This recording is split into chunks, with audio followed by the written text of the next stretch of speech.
right, what's up everyone? Welcome back to the channel. All right, the goal for today is to pull the motor out of the Evo 10. It shouldn't take much since the transmission's already out, so all that's left is the mount on the passenger side. That, along with some miscellaneous things like the power steering pump, which I'm gonna disconnect that, some of the coolant hoses, and the engine harness, which I'll disconnect from the chassis. I went ahead and removed the upper radiator support. I don't know that I needed to since I'm not gonna remove the radiator itself, but I don't know, it just makes it, or it gives me just a tad bit more room when it comes to lift the motor out of the engine bay. I removed the catch can out of the way, which where it sits is like super dirty, which is crazy, but that's sitting right over here. Downpipe already disconnected, so don't have to worry about that. That is back there. I don't know if you can see it. I do have to disconnect the oil lines from the oil cooler. I'll probably disconnect those at the block. I think that'll be easier that way. But yeah, I guess let's go ahead and get to work, because once we get this out, we can put it on the stand and hopefully start to tear it down and figure out what the problem is.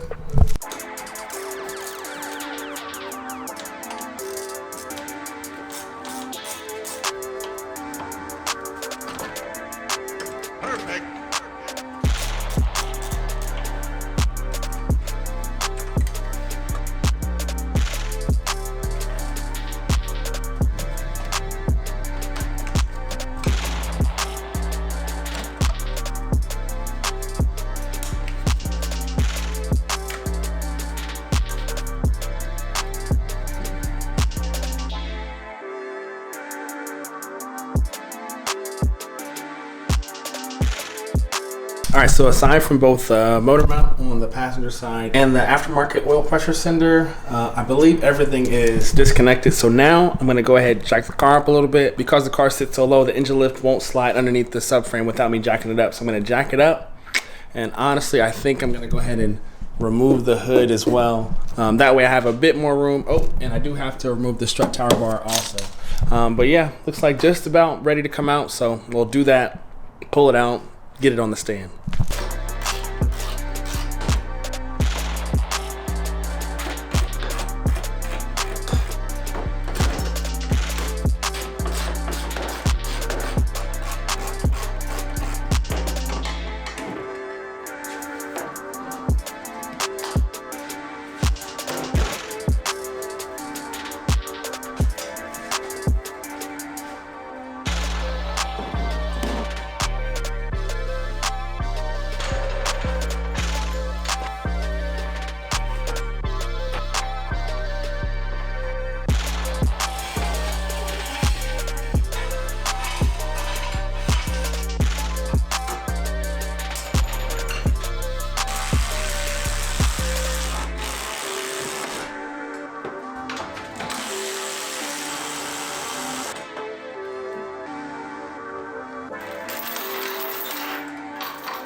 All right, motor is out of the engine bay and on the engine stand. So the plan for me is to go ahead and remove, I'm gonna start by removing the timing cover. That way I can get a good look before I go ahead and remove the head. I'm debating on whether or not I wanna just build the head now that I got the motor out of the car. I'm probably gonna go that route, but the valve cover has already been taken off. I took it off prior to taking the motor out of the car, and with the valve cover off, I still couldn't find any major damage. There's still tension on the timing chain, no damage on the cams or anything like that, no broken cams. All the cam caps are still torqued down and everything. All right, so a quick story or a quick background on what happened or when it went down. So I was installing a new clutch on this because one night me, Roy, Trell, and we were out and I was running the car pretty hard.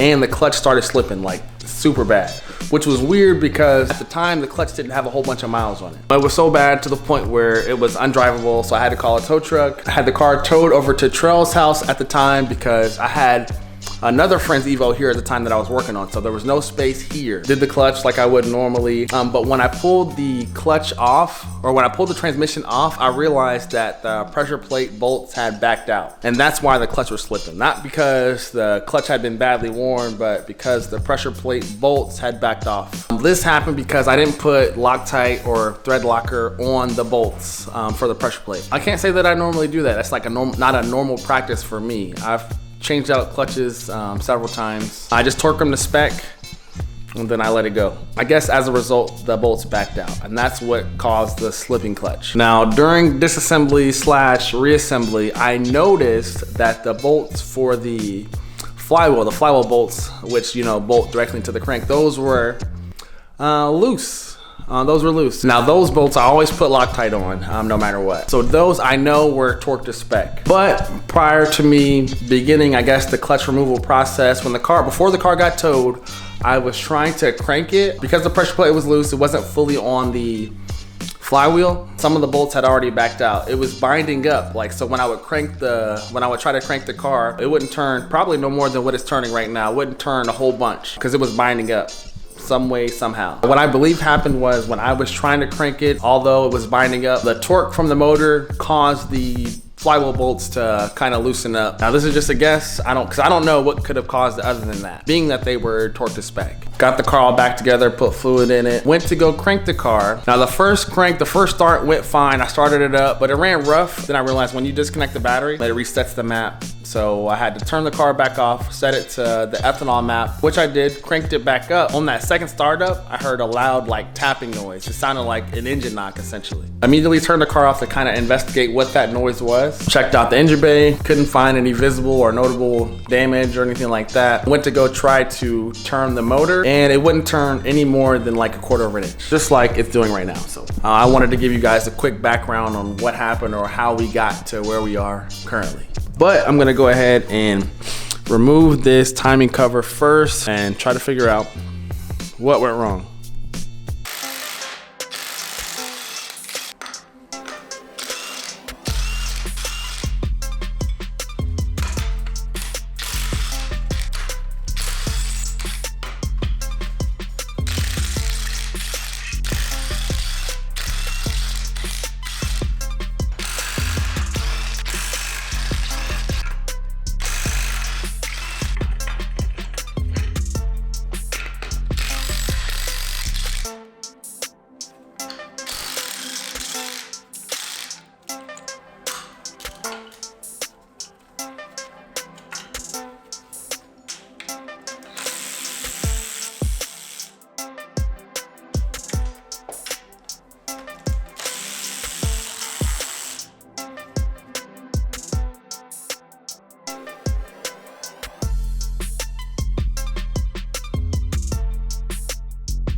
Still looks normal.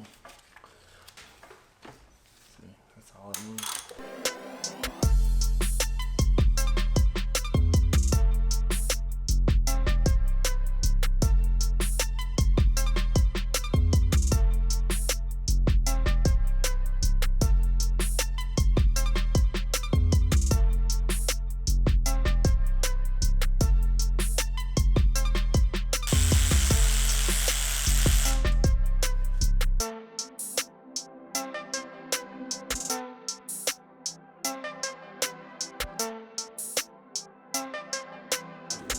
Down to it just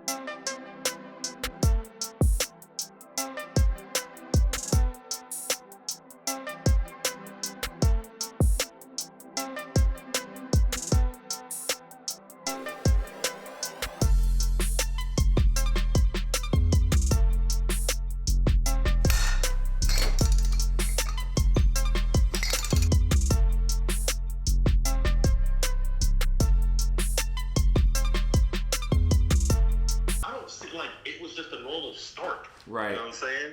So like it wasn't like we was revving on it, you wasn't driving it, it wasn't Right. a load, it wasn't a boost. Yep. So it doesn't make sense for it to be a seized rotating assembly. Right, at all, no.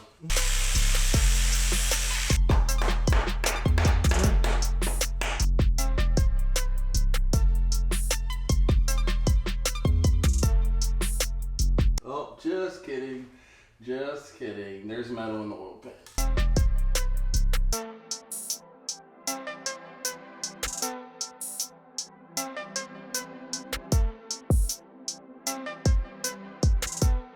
All right, the motor's finally broken down.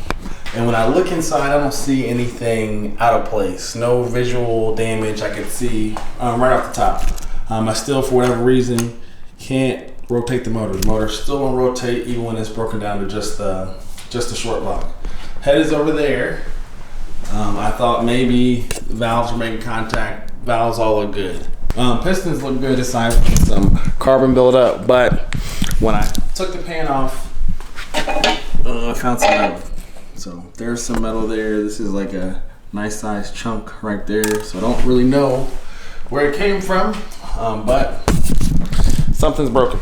So now I'm trying to decide what it is that I want to do. I don't know if I'm gonna try to find or source another block, maybe another stock block. That way I can just put the car back together and drive it. And at that time, I can slowly take my time and build this. This could probably be my first motor I've ever built on my own. Maybe I could do that. But at this point, I'm just gonna lean more into the Evo 8, hopefully the Evo 8 in the Jeep, while I try to figure out what I'm gonna do with this. But with that being said, I think that pretty much sums up today as far as what I'm gonna do. Oh, big shout out to Roy for stopping by and helping me take it apart. Not that I needed your help, buddy. But yep, that's pretty much gonna be a wrap for today because I don't really have much more to do. Next, there are some things that I'm gonna do or I wanna do to the Jeep. So if you have not yet, subscribe to the channel. Thank you for checking out the video and I'll see you guys in the next one.